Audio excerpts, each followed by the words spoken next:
রমজানের শেষ রাত। হয়তো এই রাতই আপনার জীবনের সবচেয়ে গুরুত্বপূর্ণ রাতগুলোর একটি রাত যার পরে হয়তো আমরা আর কখনো রমজান পাব না।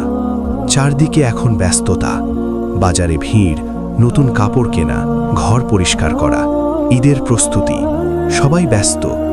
কিন্তু একটি প্রশ্ন, আমরা কি এই শেষ রাতের গুরুত্ব বুঝতে পারছি, নাকি আমরা এমন কিছু ভুল করছি যার কারণে আমরা এই রাতের বরকত হারিয়ে ফেলছি? প্রিয় ভাই ও বোনেরা, ঈদের আগের রাত শুধুই আনন্দের রাত নয়, এটি একটি বিদায়ের রাত, রমজানের সাথে বিদায় নেওয়ার রাত। একটি মাস যেখানে আল্লাহ আমাদের ক্ষমা করার দরজা খুলে দিয়েছিলেন, দোয়া কবুলের দরজা খুলে দিয়েছিলেন। আজ সেই দরজা ধীরে ধীরে বন্ধ হয়ে যাচ্ছে। আর আমরা কি করছি? আমরা ব্যস্ত হয়ে পড়েছি দুনিয়ার কাজে। এটাই প্রথম ভুল, দুনিয়ার কাজে অতিরিক্ত ব্যস্ত হয়ে পড়া। ঈদের প্রস্তুতি নেওয়া খারাপ নয়, কিন্তু যখন সেই প্রস্তুতি আমাদের ইবাদত থেকে দূরে সরিয়ে দেয়, তখন সেটি একটি বড় ক্ষতি। আমরা ঘন্টার পর ঘন্টা বাজারে কাটাই, কিন্তু কয়েক মিনিট সময় দোয়ার জন্য বের করি না। আমরা নতুন কাপড় নিয়ে চিন্তা করি, কিন্তু নিজের আমল নিয়ে চিন্তা করি না। দ্বিতীয় ভুল, ইবাদত ভুলে যাওয়া। এই রাতটি হতে পারে আপনার শেষ সুযোগ, শেষবারের মতো আল্লাহর কাছে ক্ষমা চাওয়ার সুযোগ। কিন্তু অনেকেই এই রাতটি কাটায় গল্প করে, মোবাইল ব্যবহার করে, অথবা অপ্রয়োজনীয় কাজে।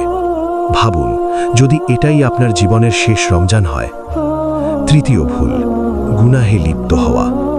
কিছু মানুষ এই রাতে গান, সিনেমা বা অপ্রয়োজনীয় বিনোদনে সময় নষ্ট করে। রমজানের শেষ রাত, যেখানে আমাদের ইবাদত করা উচিত, সেখানে আমরা গুনাহে লিপ্ত হচ্ছি। এটি কি বড় ক্ষতি নয়? চতুর্থ ভুল, দোয়া না করা। এই রাতের সবচেয়ে বড় আমল হলো দোয়া। আমরা জানি না আমাদের রোজা কবুল হয়েছে কিনা, আমাদের গুনাহ মাফ হয়েছে কিনা। তাই এই রাতে আমাদের উচিত আল্লাহর কাছে কান্না করে দোয়া করা। পঞ্চম ভুল, কৃতজ্ঞতা ভুলে যাওয়া। আমরা কি কখনো ভেবেছি আল্লাহ আমাদের আরেকটি রমজান দিয়েছেন? এটি কি ছোট কোনো বিষয়? না। অনেক মানুষ এই রমজান পর্যন্ত বেঁচে থাকেনি, কিন্তু আমরা পেরেছি। তাই এই রাতে আমাদের উচিত আল্লাহর কাছে শুকরিয়া আদায় করা। এখন প্রশ্ন হলো, আমরা কি করব? এই রাতে বেশি বেশি দোয়া করুন, ইস্তিগফার করুন, কুরআন পড়ুন, নিজের জীবনের জন্য পরিকল্পনা করুন, আল্লাহর কাছে কেঁদে ক্ষমা চান। মনে রাখবেন, এই রাত হয়তো আর কখনো ফিরে আসবে না।